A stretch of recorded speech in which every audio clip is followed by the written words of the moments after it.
Ya, shalom ibu-ibu. Lama tidak berjumpa. Saya lihat di sini baru-baru juga ya saya baru lihat ya wajah-wajahnya. Pada hari ini dekat dengan acara Jumat Agung dan juga acara Paskah ya, jadi saya mau menyampaikan isi hati Tuhan tentang Tuhan kita di dalam memperingati peristiwa-peristiwa tersebut. Judulnya adalah Yesus Anak Domba Allah. Sebelumnya saya mau bertanya di tempat ini, siapa di sini orang benar? Angkat tangan. Siapa di sini orang kudus? Angkat tangan. Oh, mungkin pertanyaannya saya ganti. Siapa di sini orang berdosa? Angkat tangan. Siapa di sini orang yang tukang bohong? Angkat tangan. Siapa di sini yang suka bikin masalah? Angkat tangan. Gak berani. Nah, hari ini butuh kita mengetahui kebenaran, karena rasanya pertanyaan yang kedua itu harusnya tidak Anda jawab. Harusnya pertanyaan pertama itu yang harusnya Anda jawab. Ketika ditanya, siapa di sini orang benar? Harusnya Anda angkat tangan. Kalau Anda ditanya, siapa di sini orang kudus? Anda harusnya angkat tangan. Karena Yesus mati, bangkit untuk itu. Ya. Nah, kita lihat kebenarannya. Yohanes pasal 1 ayat 29 berkata demikian. Pada keesokan harinya Yohanes melihat Yesus datang kepadanya dan ia berkata, "Lihatlah anak domba Allah yang menghapus dosa dunia." Yohanes Pembaptis memang diutus oleh Allah untuk membuka jalan bagi Tuhan Yesus. Yaitu untuk apa? Memperkenalkan Tuhan Yesus kepada bangsa Israel. Memperkenalkan bagaimana pada sudah waktunya Yohanes menunjuk ketika berjumpa dengan Yesus, dia perkenalkan, inilah anak domba Allah yang menghapus dosa dunia. Aneh ya sebetulnya, orang ditunjuk-tunjuk, ini orang harusnya ini loh Tuhan Yesus atau Yesus. Ini anak domba. Anda kalau ditunjuk, ini anak domba. Ini kambing. Rasanya kesinggung ya. Tetapi di sini Yohanes memperkenalkan bahwa Tuhan Yesus adalah anak domba Allah, penghapus dosa dunia. Pertanyaannya adalah begini, mengapa Yesus menjadi anak domba Allah, penghapus dosa dunia? Jadi, mengapa Yesus dikatakan dia anak domba Allah, sang penghapus dosa? Kita perlu tahu bahwa prinsip masalah sorga, masuk sorga, masuk neraka, yang punya aturan Tuhan, betul? Saya ingat waktu zaman pemilihan gubernur DKI, saya lihat di medsos ya, itu ada orang yang ngomong begini, agama X, yang ngomong, kalau kamu pembohong, penjudi, asal seagama dengan aku, masuk surga. Kalau kamu hidupnya tidak baik, asal seagama dengan aku, masuk surga. Saya waktu lihat di YouTube itu, saya mikir, lalu saya pikir juga benar juga sih, kalimat yang diucapkan benar menurut saya. Setuju nggak? Harusnya setuju. Benar, dengan catatan kalau dia yang punya sorga. Benar? Kalau dia yang punya sorga, benar, karena dia yang menentukan persyaratan untuk masuk sorga. Setuju? Nah, kan dia bukan. Tetapi kita tahu yang punya sorga siapa? Tuhan. Berarti kita perlu cerdik. Kita perlu mengetahui syarat-syarat yang ditentukan oleh sorga untuk masuk sorga itu bagaimana? Betul tidak? Kita tidak bisa mengikuti pendapat orang kebanyakan. Kita perlu tahu aturan yang dibuat oleh Tuhan sendiri, sang pemilik sorga. Nah, mengapa Yesus menjadi anak domba Allah, penghapus dosa dunia? Ini diawali dari kitab Kejadian pasal 3. Anda suka baca Alkitab? Jangan amin. Iya atau tidak? Iya.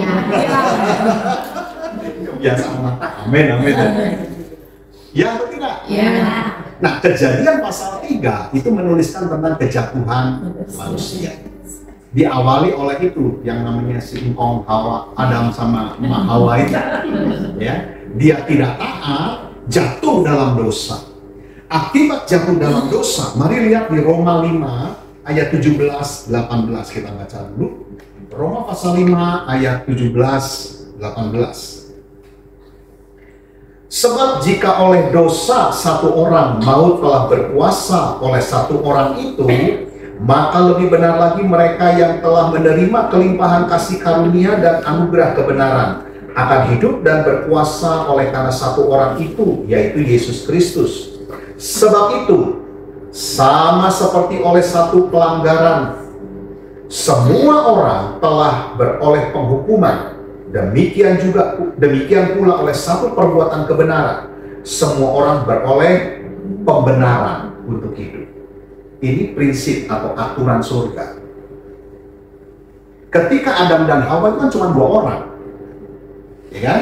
Dia jatuh dalam dosa. Artinya, ketika dia jatuh dalam dosa, status dia adalah pendosa. Orang-orang yang dilahirkan oleh pendosa ini, statusnya orang benar atau orang pendosa? Pendosa.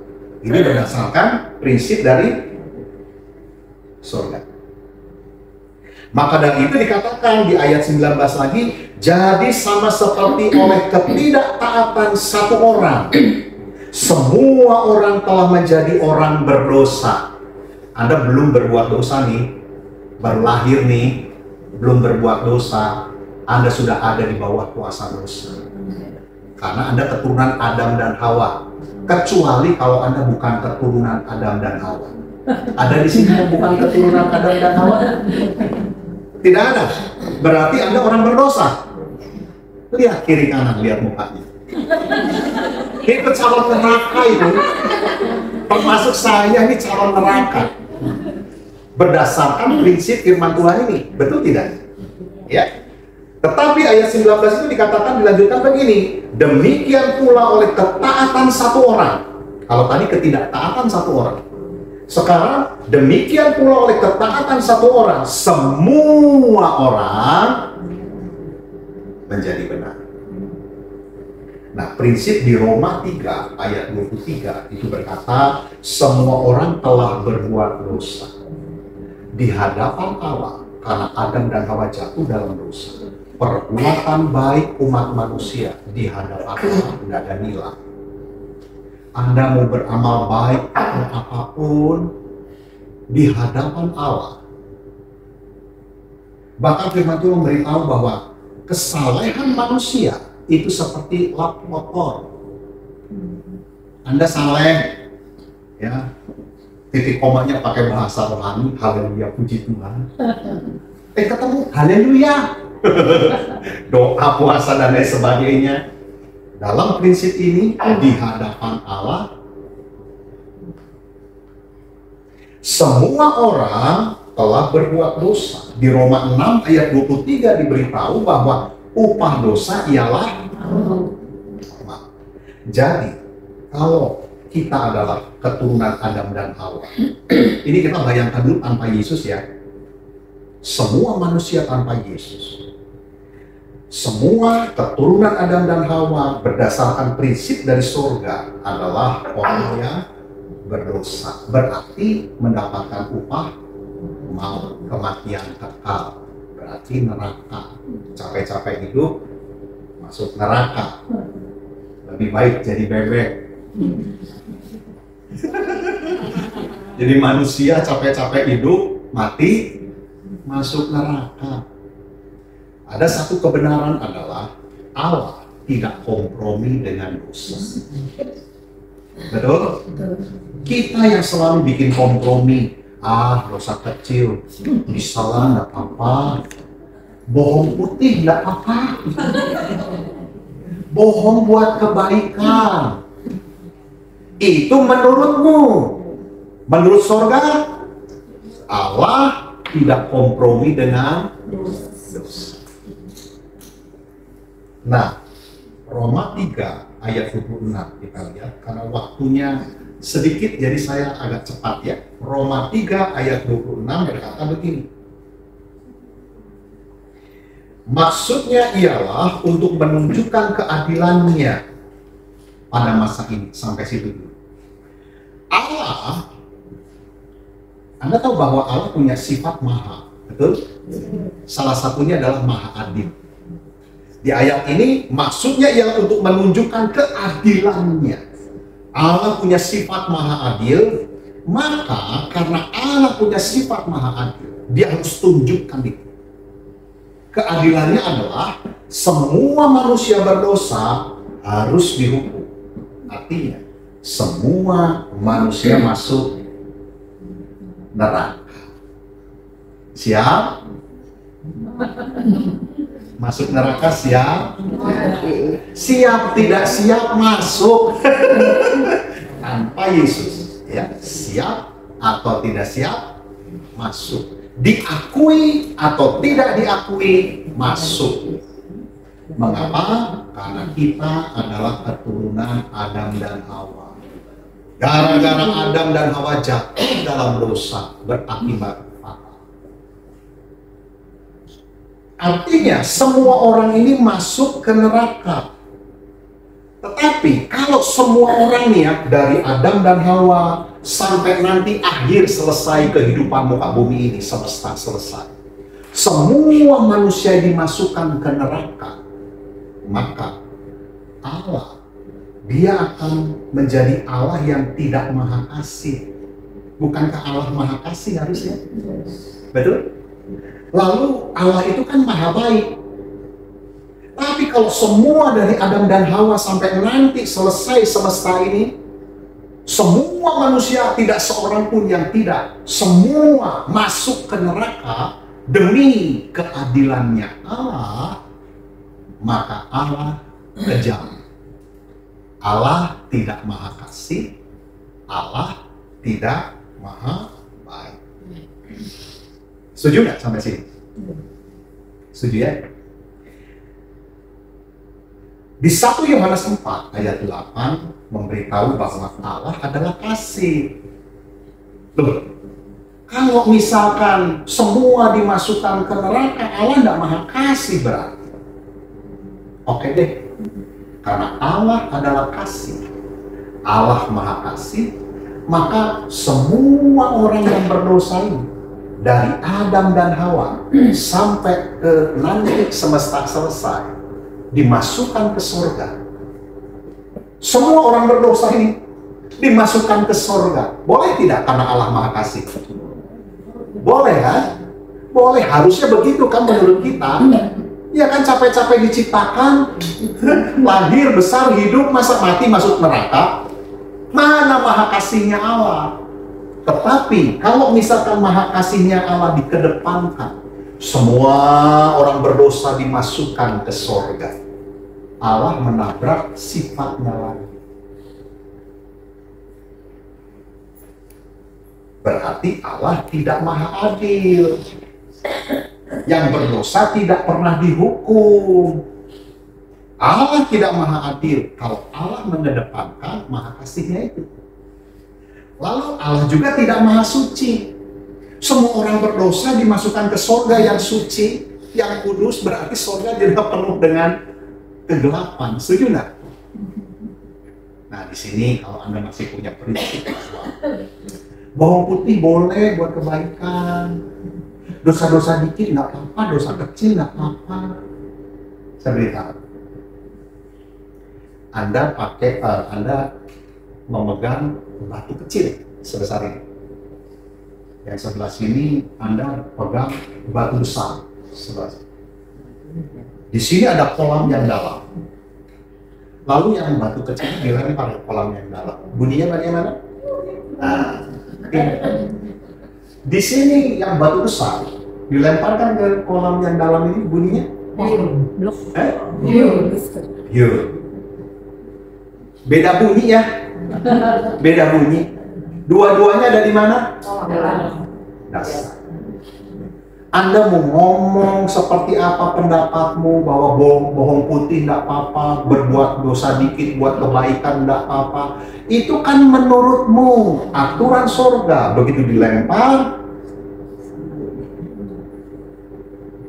paham sampai sini? Ya.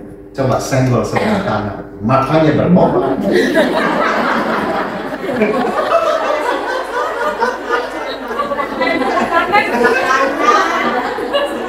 Yang berdosa biasanya sebelah kanan. Coba sebelah kirinya senggol, kamu juga gitu. Ternyata sebelah kiri juga sama berdosanya.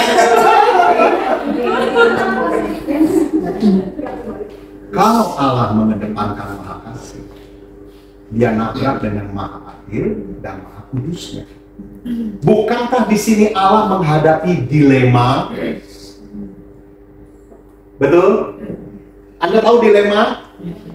Dilema ada kita menghadapi dua poin, di mana dua-duanya penuh dengan bobot yang sama, membuat kita bingung.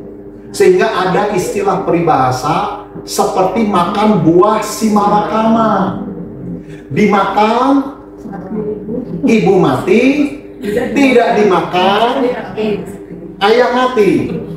Ya, nah ini senang istrinya, para istri senyum ini kalau kalimat kedua ini. Aku sudah sebel sama suamiku. Jangan makan itu. Anda tahu jalan keluarnya kalau buah si malakama? Kalau dimakan, ibu mati. Kalau tidak dimakan, bapak mati. Punya solusinya dari dilema itu? Diemut.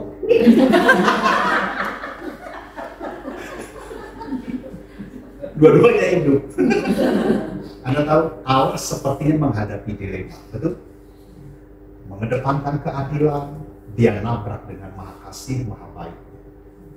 Mengedepankan maha kasih, dia menabrak maha adil dan maha kudus. Tetapi Allah, dia punya sifat yang lain, yaitu maha hikmat, betul? Dan maha berkuasa, maha kuasa. Sehingga Allah, dia punya solusi. Oh, ternyata kalau aku mengedepankan keadilanku, semua umat manusia berdosa harus dibunuh mati, masukkan dalam neraka, dihukum. Aku nabrak dengan maha kasihku. Kalau aku mengedepankan maha kasih, aku nabrak dengan keadilanku dan kekudusanku. Karena dia memiliki hikmat, maha hikmat, dia punya solusi. Solusinya adalah harus ada manusia menjadi pengganti untuk menerima penghukuman dosa. Sampai sini paham? Harus ada manusia yang tidak berdosa. Harus ada manusia yang sempurna. Harus ada manusia yang kudus, yang layak untuk menggantikan penghukuman dosa itu. Karena hukuman dosa harus dijalankan. Hukuman dosa harus dijalankan. Lalu kalau dicari dari Adam sampai nanti selesai alam semesta, tidak ada satupun manusia yang sempurna, yang baik, yang kudus dan benar. Betul? Dari maha hikmatnya Allah, dia sudah menemukan solusi. Tapi stuck. Karena tidak ada manusia yang ditemukan seperti itu. Tapi Allah punya sifat lagi maha kuasa. Akhirnya dia mulai menggunakan kemahakuasaan. Harus ada manusia pengganti yang sempurna, kudus, benar, layak. Menurut aturan surga. Karena nanti harus ada penumpahan darah. Firman Tuhan memberitahu penumpahan darah itu, kalau tidak ada penumpahan darah, tidak ada pengampunan dosa. Aturan surga. Sehingga pada Adam dan Hawa jatuh dalam dosa, dia tidak mati. Mengapa? Karena kalau Anda baca di kitab Kejadian, itu Adam dan Hawa baru setelah berbuat dosa, dia menyadari dia telanjang. Betul? Lalu Allah membuatkan apa? Pakaian kulit. Itu peristiwa pertama darah tercurah. sehingga Adam dan Hawa masih bisa hidup. Hukum Taurat dicurahkan, lalu diberitahu ketika hukum Taurat 10 perintah Tuhan itu, Tuhan ajar tentang korban penebusan salah, korban penebus dosa, ya kan? Ada darah di sana. Habel, persembahan Habel diterima oleh Allah, persembahan Kain tidak diterima oleh Allah. Waktu saya sekolah minggu bingung. Kenapa? Hari ini saya mengerti. Ada darah yang tertumpah persembahannya Habel, sehingga diterima oleh Allah. Jadi, darah itu yang akan menutup dosa. Harus ada manusia yang sempurna, yang kudus dan benar, yang darahnya nanti tertumpah menutup dosa umat manusia. Sampai sini mengerti?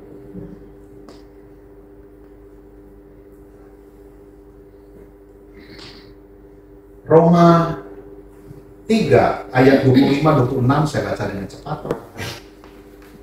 Kristus Yesus telah ditentukan Allah menjadi jalan pendamaian karena iman dalam darahnya. Hal ini dibuatnya untuk menunjukkan keadilannya Allah. Keadilannya karena ia telah membiarkan dosa-dosa yang telah terjadi dahulu pada masa kesabaran. Dengan adanya Yesus yang nanti ditumpahkan darahnya, maka keadilan Allah bisa dijalankan. Ya. 2 Korintus 5 ayat 21. Dia yang tidak mengenal dosa telah dibuatnya menjadi dosa karena kita, supaya dalam Dia kita dibenarkan oleh Allah. Jadi dalam kemahakuasaannya Allah, Allah harus menjelma menjadi manusia yang tidak berdosa, benar, sempurna. Maka dari itu harus lahir di luar keturunan Adam. Makanya Hawa tiba-tiba mengandung oleh Roh Kudus. Zaman sekarang juga banyak yang tiba-tiba belum menikah mengandung. Tiba-tiba. Tapi peristiwanya Maria tidak seperti itu tiba-tibanya. Dia mengandung oleh Roh Kudus.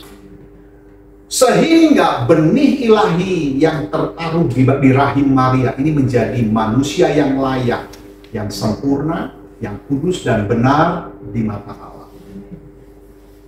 Dan Anda tahu, Yesus lahir dengan satu tujuan. Lahir, besar, mati. That's it.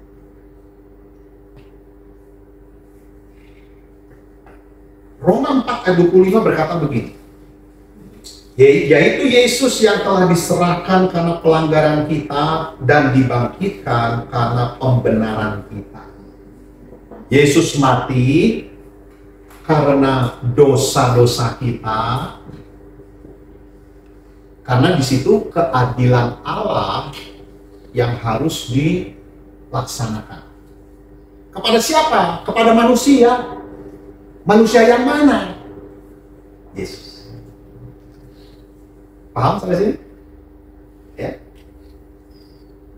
Ketika Yesus mati nanti diperingati hari Jumat, ya Jumat ini ya kalau nggak salah ya, Jumat Agung. Kemudian nanti hari Minggu Paskah di sana. Yesus bangkit membuktikan bahwa Dia hidup setelah membereskan semua masalah dosa umat manusia. Dan ketika Yesus bangkit, Yesus menunjukkan pembenaran kepada kita, orang yang percaya. Saya bertanya, siapa di sini yang sudah percaya dan menerima Yesus sebagai Tuhan dan Juru Selamat secara pribadi? Angkat. Nah, berarti semua ya? Semua ya? Ada di sini bukan agama Kristen? Enggak ada ya? Berarti semua sudah percaya Yesus sebagai Tuhan dan Juru Selamat secara pribadi. Anda tahu? Kematian Yesus di kayu salib menanggung dosa-dosa kita. Makanya Yesus berkata begini, kamu harus tinggal di dalam aku. Karena pada waktu kamu tinggal di dalam aku, Bapa Sorgawi melihat kita bukan melihat orisinilnya kita, tapi melihat kita yang ada di dalam Yesus. Ketika Bapa lihat Yesus, Bapa lihat kita sempurna. kudus, benar, mulia, dikasihi Allah, diberkati Allah. Sehingga pada waktu Bapa Sorgawi melihat Anda hari ini, Anda ada di dalam Yesus, Bapa melihat Anda dikasihi, diberkati, kudus, benar. Sehingga kalau saya tanya sekarang, siapa di sini orang benar?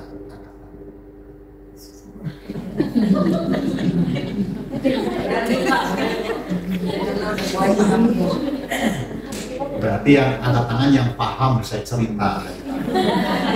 Yang nggak angkat tangan,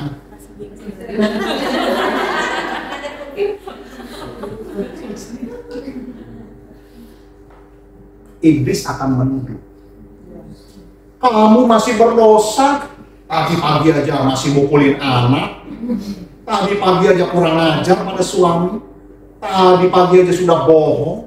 Benar apa? Kalau Anda mendapatkan tuduhan seperti itu, Anda bisa berkata, aku dibenarkan karena Yesus. Bukan karena usaha kita. Kesalahan orang percaya hari ini adalah mengandalkan kekuatannya untuk hidup benar dan kudus. Berhasil? Tidak. Omong kosong. Seharusnya adalah setiap hari Anda mulai menyadari, aku sudah dibenarkan oleh Yesus. Di hadapan Bapa, aku orang benar. Di kitab Mazmur, definisi orang benar adalah di atas kepalanya ada berkat Allah.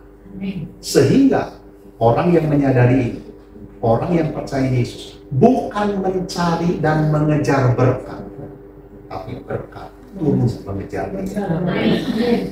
Saya melihat orang yang percaya Yesus, hidupnya selalu naik, tidak turun. Kenapa? Bukan karena usahanya dia untuk menjadi benar dan kudus, dengan amal perbuatannya lah, dengan bla bla bla. Tetapi dia sadar, bukan oleh karena kuat dan gagah, tetapi oleh karena pengorbanan Yesus di kayu salib. Darahnya itu yang menyucikan, menguduskan. Sehingga hari ini, di hadapan Bapa, aku benar, aku kudus, aku dicintai, aku diberkati Bapa. Otak bunyi, lah kemarin kamu berbuat dosa, ada darah Yesus yang menguduskan. Aku berubah, statusku pendosa, calon neraka, berubah jadi anak Allah. Oh itu kan, itu kan. Anda tahu kebenaran ini, Anda anak Allah. Mengapa Allah begitu kita menaikkan puji-pujian tadi? Allah begitu suka mendengar suara kita. Anda tahu sebabnya kenapa? Bukan karena Anda keturunan Tapanuli. Sama malaikat suaranya Betty, beda-beda tipis. Ya, bukan. Kadang-kadang mungkin Anda suaranya sumbang. Kunci F, nyanyinya apa? Jangankan nyanyi sumbang, ngomong aja udah sumbang. Jangankan ngomong, nafas aja udah sumbang. Nih. Tapi mengapa Bapa Sorgawi suka mendengar kita nyanyi untuk Dia? Anda tahu sebabnya? Karena kita adalah anak laki-lakinya dan anak perempuannya. Amin. Ada di sini kan semua udah punya anak. Ada sini ketika anaknya nyanyi, kita mulai cicing goreng. Ada yang begitu? Ada? Itu berarti sudah begini tuh orang tua. Ada anaknya mukanya jelek lalu kita ngomong begini. Nah. Bapak jadi nggak semangat, soalnya. Ada yang begitu? Sejelek apapun muka anak kita, sebagai orang tua berkata, aku bangga sama kamu paling ganteng sedunia, kamu paling cantik. Anda tahu? Bapak Sorgawi melihat kita di dalam Yesus itu sempurna, sehingga Bapak akan melihat ini. Terus nyanyi, suaramu mendengar. teruslah bertindak karena kasih karunia menyertai. Dan ketika kita menyadari itu, hidupmu akan mulai berubah. Yes. Mengapa? Perubahan kita, karakter kita dan lain sebagainya itu dilakukan oleh anugerahnya yang bekerja dalam hidup kita, bukan lagi usaha kita. Aku orang yang tidak sabar, pagi doa, Tuhan tolong ya supaya aku jadi orang sabar hari ini, tolong supaya aku berhasil tidak sabar, supaya berhasil jadi orang sabar ya Tuhan. Amin. Anda tahu berhasil tidak? Tidak. Mau kesini, biskopan sudah mulai merah lagi. Ketemu orang yang ngepot-ngepot. Begitu kita mulai marah, Tuhan ampuni, saya sudah gagal. Bukankah kita sering begitu? Salahnya di mana? Salahnya adalah Anda mengandalkan kekuatan. Harusnya mengandalkan salib. Orang Kristen zaman dulu yang menemukan kalung salib, dia punya ide, dikalungkan salib supaya ingat, apapun yang terjadi ingat salib. Kalau sekarang nggak tahu. Artinya, ketika tidak sabar, aku lihat salib. Tuhan Yesus, ketidaksabaranku sudah ditanggung di kayu salib. Terima kasih. Aku jadi orang sabar karena Engkau. Aku kudus karena Engkau. Aku kaya karena Engkau. Aku benar karena Engkau. Anda tahu Yesus mati di kayu salib? Kenapa? Pada zaman dulu, kematian orang Israel, penghukuman mati, bukan disalib, dirajam pakai batu, dilempar batu sampai mati. Mengapa Yesus mati di kayu salib? Karena hukum Taurat, Perjanjian Lama memberitahu orang yang terkutuk adalah orang yang mati digantung. Nah itu hukuman orang Roma. Itu hukuman terkeji. Anda tahu maksudnya apa? Aku disalib untuk membawa segala kutuk-kutukmu. Aku tebus disalib. Amin. Nah, Anda tahu bahwa di dalam Yesus hari ini, karena Yesus mati oleh dosa-dosa kita, dan Yesus bangkit karena pembenaran kita. Yesus bangkit tidak? Bangkit. Artinya Anda sekarang benar. Anda sekarang kudus. Anda sekarang diberkati, dicintai Tuhan. Kalau otakmu melihat ketidaksesuaian dengan kebenaran firman Tuhan ini, Anda pilih yang mana? Aku suci, masih tukang bohong. Pilih yang mana? Kebenaran, Anda suci, kudus karena Yesus. Ini masih, pilih yang mana? Pilih kebenaran. Karena fakta bisa berubah dan akan berubah. Ketika Anda percaya dan memilih kebenaran, Tuhan terima kasih, kayu salib, Engkau sudah membenarkan aku benar. Karena Anda tahu, fakta akan berubah, kebenaran akan berubah. Saya mendapati bahwa perubahan dalam diri saya banyak ketika saya menyadari karya salib Yesus bagi saya. Hari ini saya akan tutup dengan membacakan dua ayat. Ibrani 10 ayat 10 berkata begini. Dan karena kehendaknya inilah kita telah dikuduskan satu kali untuk selama-lamanya oleh persembahan tubuh Yesus Kristus. Anda dikuduskan satu kali, tidak berkali-kali, karena darah Yesus ada atas kita. Amin.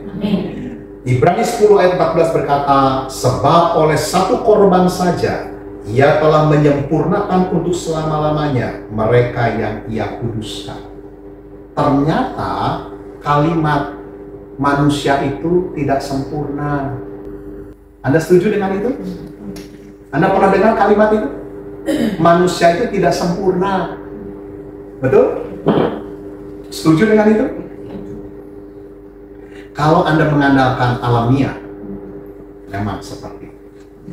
Tetapi kalau Anda di dalam Yesus, ketidaksempurnaan kita larut di dalam Yesus, sehingga di hadapan Allah Anda sempurna untuk selama-lamanya.